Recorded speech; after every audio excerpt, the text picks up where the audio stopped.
आज के इस प्रोग्राम में आपके साथ जो टॉपिक मैं डिस्कस करने जा रहा हूँ वो जो लोग जॉब्स कर रहे हैं या जो लोग अपने आप को इस जॉब में रहते हुए ग्रोथ करना चाह रहे हैं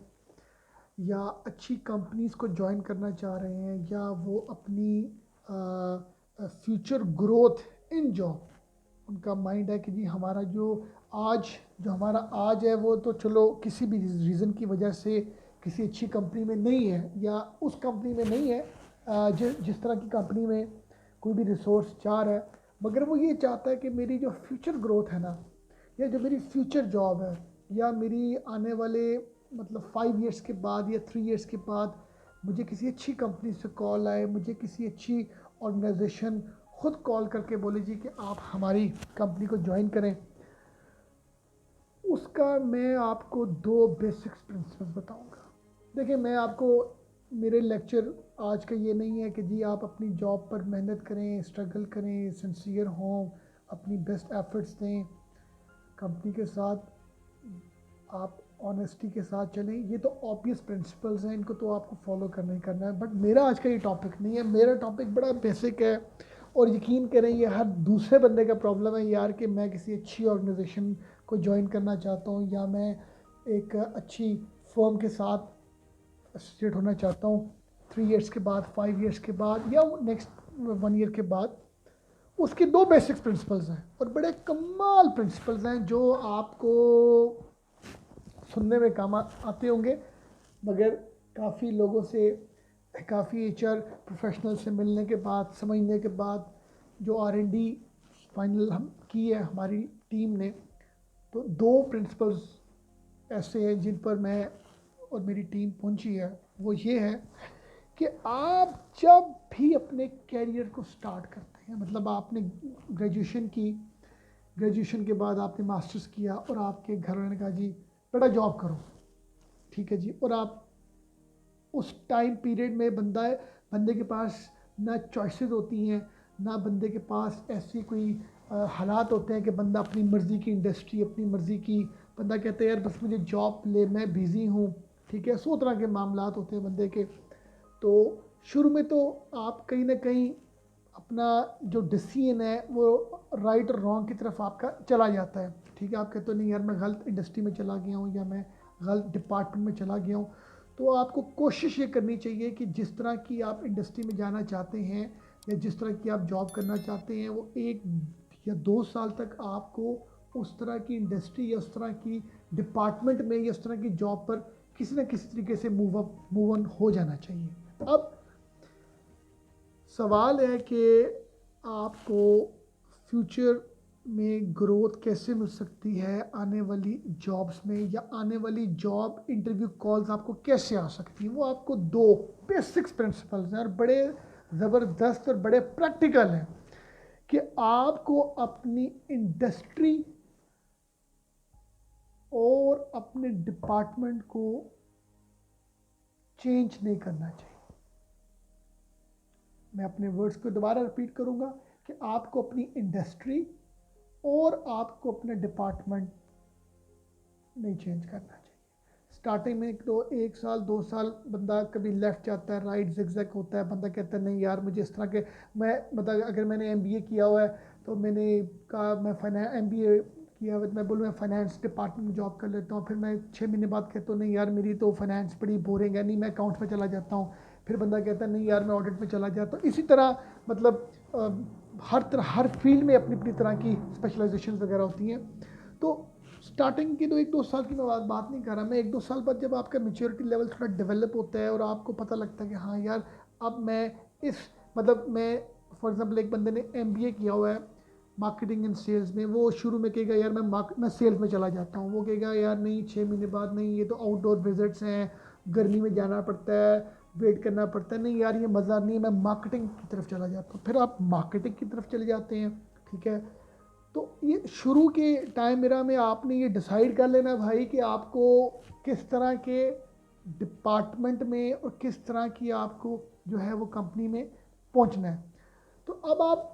2 साल तक किसी न किसी आपका मेच्योरिटी लेवल ही डेवलप हो गया कि जी मैं इस तरह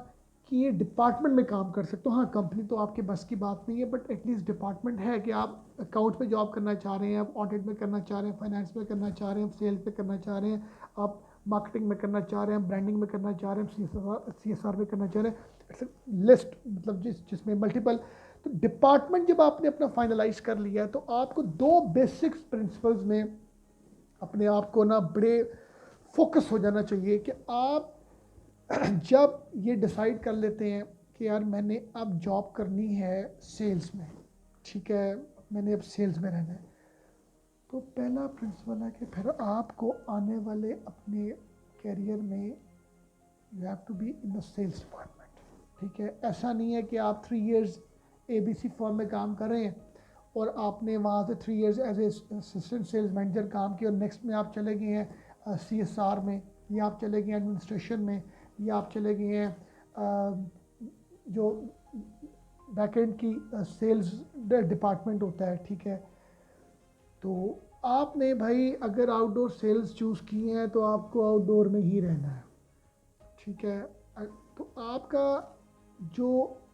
फर्स्ट क्राइटेरिया है कि आपने जिस भी तरह के डिपार्टमेंट में आपने काम करना है, आपने फिर उसी में रहना है। ये पहला प्रिंसिपल है। दूसरा प्रिंसिपल ये है कि आपको अपनी जो इंडस्ट्री है ना, आपको वो भी एक ही इंडस्ट्री में आपको रहना है।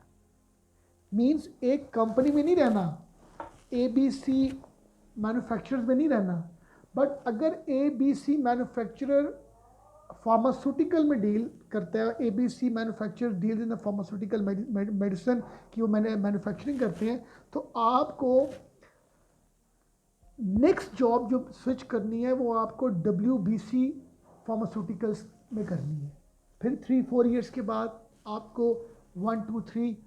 फार्मास्यूटिकल इंडस्ट्री में करनी है। इसी तरह आपको अपने जॉब और अपने कैरियर में रहते हुए आपको अपनी इंडस्ट्री चेंज नहीं करनी। अगर एक बंदा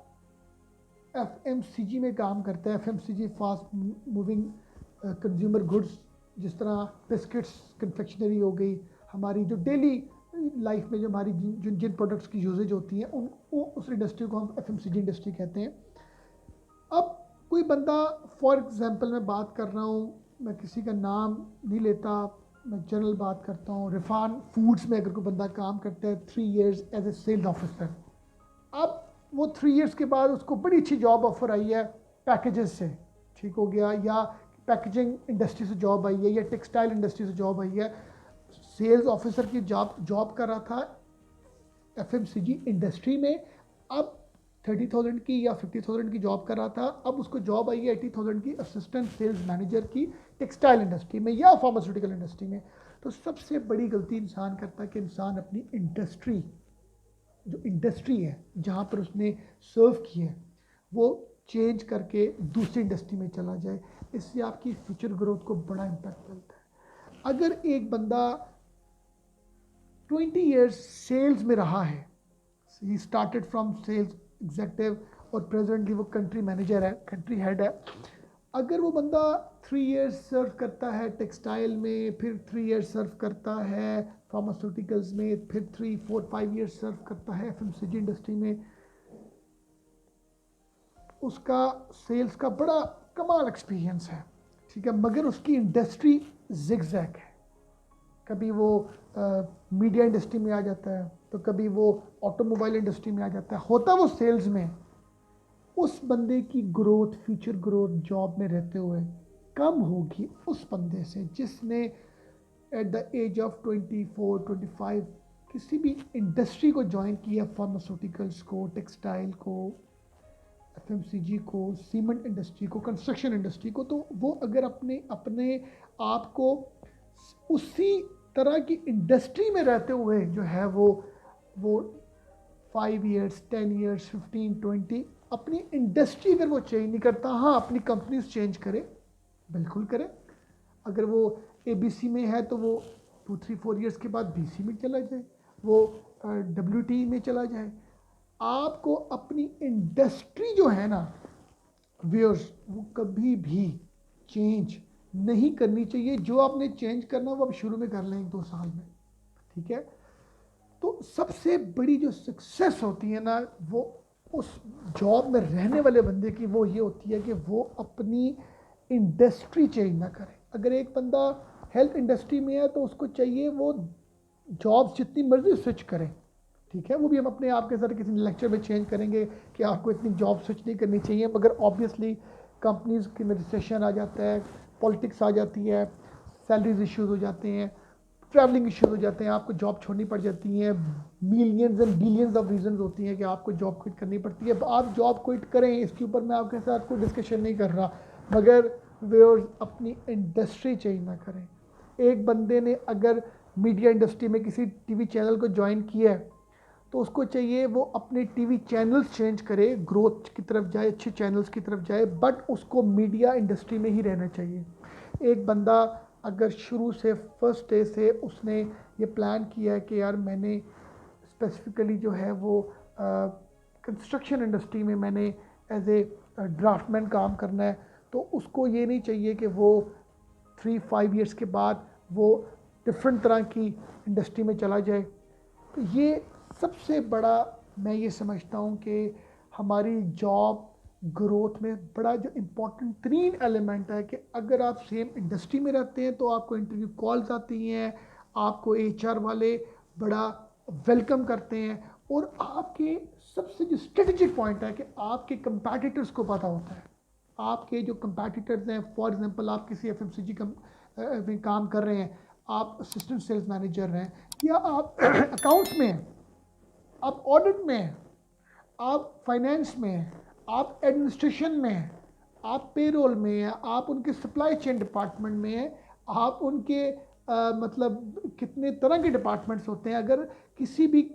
कंपनी को ये होता है कि यार एक बंदे ने एफएमसीजी में स्पेसिफिक डिपार्टमेंट में 5-6 ईयर्स काम किया, फिर उसने उसी तरह की इंडस्ट्री में रहते हुए 5-6 ईयर्स काम किए, 3 ईयर्स काम किए, तो आपकी कंपेटिटर्स को पता लग जाता है। आपके कंपेटिटर्स को पता लग जाता है कि यार ये बंदा तो भाई इस कंपनी में जॉब करे, छोटी सी बात मैं करूँगा, एक रिकवरी ऑफिसर है, एक रिकवरी ऑफिसर बड़ा स्मार्ट, उसको पता है मैंने कैसे के पैसे रिकवर करने हैं। वो अगर किसी कंपनी में जॉब कर रहा है तो उसके कंपेटिटर्स बोलेंगे भाई अब हमारे पास आओ। इसी तरह हर तरह के आप कह लें, इवन एचआर की मैं अगर बात करूं, मतलब एचआर की बात करूं, अगर एक बंदे ने एफएमसीजी में जॉब की हुई है एचआर डिपार्टमेंट में, और उसने 3-4-5 ईयर्स के बाद एचआर डिपार्टमेंट में रहते हुए ही उसने दूसरी किसी एफएमसीजी को ज्वाइन किया है, और मज़ीद 5-6 ईयर्स के बाद उसने मज़ीद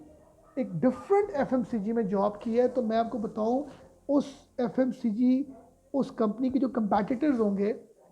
उनमें ये बात पहुंच चुकी होगी यार कि ये एबीसी रिसोर्स ने 3 ईयर्स 4 ईयर्स मल्टीपल कंपनीज में लगाए हैं सेम तरह की इंडस्ट्री में। उसको जॉब मिलने के चांसेस, हाई सैलरी मिलने के चांसेस, रिस्पेक्ट मिलने के चांसेस, इंटरव्यू कॉल आने के चांसेस, वार्म वेलकम करने के चांसेस बड़े ज़्यादा होंगे, ठीक है। और जब आप being as a HR manager, being as a GM HR, जब आप इंटरव्यू कर रहे होंगे तो आपके पास प्रीवियस 15 ईयर्स का या 10 ईयर्स का जो एक्सपीरियंस होगा, ऑटोमेटिकली लोग आपको जानेंगे। सर मैं ना बैक इन 2015 में आपके पास आया था, you was working as a HR manager in XYZ FMCG company, तो सर मैं अब 2022 चल रहा है। तो आपकी ब्रांडिंग भी इतनी स्ट्रॉन्ग और इतनी सॉलिड हो जाती है जब आप एक ही तरह की इंडस्ट्री में रहते हुए मल्टीपल कंपनीज को ज्वाइन करते हैं, मल्टीपल कंपनीज में आपका वर्क एक्सपीरियंस होता है। तो व्यूअर्स आपके लिए ये चीज़ बड़ी इंपॉर्टेंट है कि आप एक तो अपने डिपार्टमेंट को बार बार क्विट ना करें, बार बार चेंज ना करें, बार बार आप कभी मार्केटिंग में, कभी सेल्स में हैं, कभी आप CSR डिपार्टमेंट में चले गए हैं, कभी आप टेक्सटाइल में काम कर रहे हैं तो आप फार्मास्यूटिकल में चले गए हैं, फार्मास्यूटिकल में जॉब कर रहे हैं तो आप एफएमसीजी में चले गए हैं, एफएमसीजी में जॉब कर रहे हैं तो आप कंस्ट्रक्शन में आ गए हैं। तो आपको 2 प्रिंसिपल्स को अपने माइंड में रखना है। 1 प्रिंसिपल, सेम इंडस्ट्री, सेम आपका सेक्टर होना चाहिए, ठीक है, उसमें आप रहें, उसी में आप अपना टाइम दें। और सेकंड, आपको अपने डिपार्टमेंट को, जो आपका स्पेशलाइज्ड डिपार्टमेंट है, वो उसको भी आपको चेंज नहीं करना चाहिए। कोई बड़ा कोई मिसअप हो जाता है या बड़ा कोई इस तरह के मामला हो जाते हैं जो रेयर है, हम उसको तो कभी चैलेंज नहीं कर सकते, बट ये ज़रूर कह सकते हैं कि आपको कोशिश करनी चाहिए कि अपने डिपार्टमेंट को और अपनी इंडस्ट्री को आप बिल्कुल सेम फोकस में, हाँ कंपनीज चेंज करें वो आपका राइट है, उसमें आपकी ग्रोथ है, ठीक है। और जब आप एक इंडस्ट्री और एक तरह के डिपार्टमेंट में ही रहेंगे तो उसकी फ्यूचर जो ग्रोथ और फ्यूचर जो अपॉर्चुनिटीज़ हैं वो आपको इंशाल्लाह जो है ना वो आने वाला वक्त ही बताएगा। और ये जो आपके साथ एक जनरल से एक्सपीरियंस शेयर किया है, आई होप कि ये आपके लिए इफेक्टिव हो, फ्रूटफुल हो। आपने हमारे इस प्रोग्राम को देखा, थैंक यू वेरी मच। अल्लाह हाफ़िज़।